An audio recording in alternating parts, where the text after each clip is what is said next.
Hey, this is Tracy Lewis with Stuff and Things, and I have a saying goodbye card that includes retiring products, returning products, and new products. So the retiring products are the well-written dies. The returning product is a stacked stone background stamp that has been stamped in two colors, basic gray and gray granite. The rhinestones are returning as well. They've been in the catalog forever. And then vellum is returning, has also been in the catalog forever. And new product is this fun silver trim. So I used a pin, but this is completely different. I pretty much only used the pin for the layout, which is having a horizontal strip of something and a vertical strip of something. And aside from that, I pretty much just went off on my own and did this. Oh, hey, one more retiring. I used Pretty Peacock for the leaves. And that is a retiring in color. So I used a strip of vellum. It actually was a strip that I used a knife to cut, and it tore the edges nicely, which is one of the reasons why I like using a knife.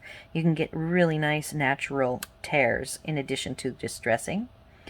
And it was a scrap piece that I had already available to me. Then I had a really hard time with the birthday was a really wide word, and so you'll notice that the Y goes all the way to the very edge and then even this white, actually I did not trim down, and I just trimmed down a tiny bit on the background.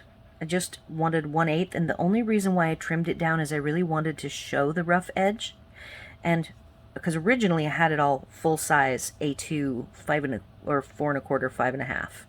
But when I discovered that the birthday was so long and I couldn't trim down the white, I thought I'm going to go ahead and distress everything and then trim down just a tiny bit on the background, get it roughed up so you can see it, and then lay down the full 4 1/4 width to allow me to fit the whole word birthday on there. So this actually was a design that I had pre-cut all the pieces and then had a hard time fitting them together in the end.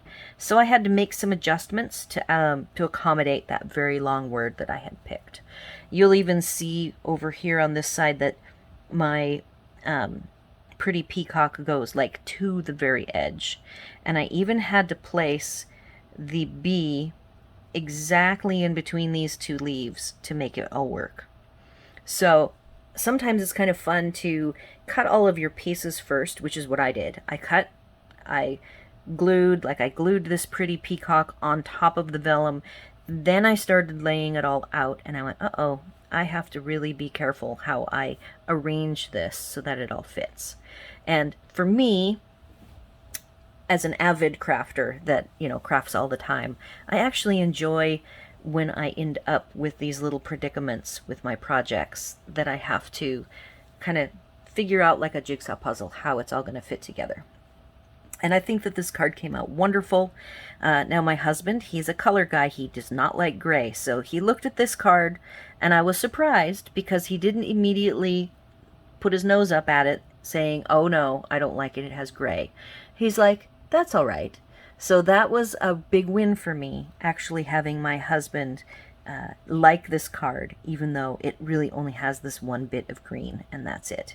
He does like sparkles and bling, so I'm sure that the choice of using rhinestones, which is not, I don't use rhinestones all that often, so the fact that I did use these rhinestones probably helped to have him like the card. And I do really like the very small, this tiny heart here is part of the well-written die set, and it is just the sweetest little heart. So I knew immediately, like when I was first cutting out the pieces, that that heart was going to be the dot above the I for birthday. So let me know what you think of this card, and if you have any questions, comments, or suggestions, leave them here on the blog or over on my, please leave your questions, comments, and suggestions here on my video or over on my blog. Don't forget to like this video and subscribe to my channel. Hit the bell for notifications, and thanks for watching.